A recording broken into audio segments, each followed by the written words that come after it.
വേദനകൾ എപ്പോഴും നമ്മളെ തകർക്കാനല്ല, പലപ്പോഴും അത് നമ്മളെ മാറ്റാനാണ്. എപ്പോഴാണ് നമുക്ക് ഏറ്റവും അധികം വേദനിക്കുന്നത്? നമ്മൾ ഏറ്റവും സ്നേഹിക്കുന്നവര് നമ്മളെ അവഗണിക്കുമ്പോൾ. അതൊരിക്കലും ഒന്നിൻ്റെയും അവസാനമല്ല. ഒറ്റപ്പെട്ടു എന്ന് തോന്നുമ്പോൾ അവിടെ നിന്നാണ് നമ്മുടെ പ്രതിരോധത്തിന്റെ തിരിച്ചുവരവിന്റെ തുടക്കം. നമ്മൾ ആരാണെന്ന് നമുക്ക് മനസ്സിലാക്കാൻ സാധിക്കുന്നു.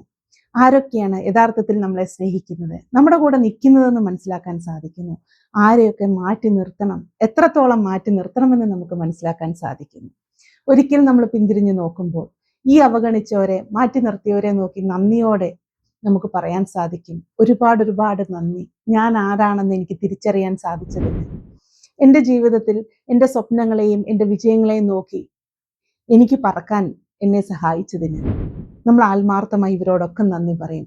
അതുകൊണ്ട് എവിടൊക്കെ ഒറ്റപ്പെടുന്നുണ്ടോ, എവിടൊക്കെ അവഗണിക്കപ്പെടുന്നുണ്ടോ, അത് നിങ്ങളുടെ തുടക്കമാകട്ടെ. നിങ്ങളിലേക്കുള്ള മടക്കം, നിങ്ങളുടെ യഥാർത്ഥ ശക്തിയിലേക്ക്, നിങ്ങളുടെ യഥാർത്ഥ സ്വപ്നങ്ങളിലേക്ക്, നിങ്ങളുടെ ജീവിത വിജയത്തിലേക്ക്. സോ നമുക്ക് നമ്മളിലേക്ക് മടങ്ങിപ്പോകാം, നമ്മളെ തന്നെ തിരിച്ചറിയാം. അതിനായിട്ട് തകർന്നു പോകുകയല്ല വേണ്ടത്. ഒരു ആക്ഷൻ, ഒരു കോൺഷ്യസ് ആക്ഷനാണ് നമ്മൾ എടുക്കേണ്ടത്. നമ്മളുടെ ഒരു ചെറിയ സ്റ്റെപ്പ് പോലും നമ്മുടെ വലിയ വലിയ മാറ്റത്തിലേക്കും വലിയ വലിയ വിജയത്തിലേക്കും നയിക്കും. സോ ഓരോരുത്തർക്കും ഒരു ഓർമ്മപ്പെടുത്തലാകട്ടെ, നിങ്ങളിൽ അനുഭവിക്കുന്ന അവഗണനകൾ, ഒറ്റപ്പെടുത്തലുകൾ നിങ്ങളുടെ അവസാനമല്ല, ഇതൊരു തുടക്കം മാത്രമാണ്, വലിയ വിജയത്തിന്റെ തുടക്കം.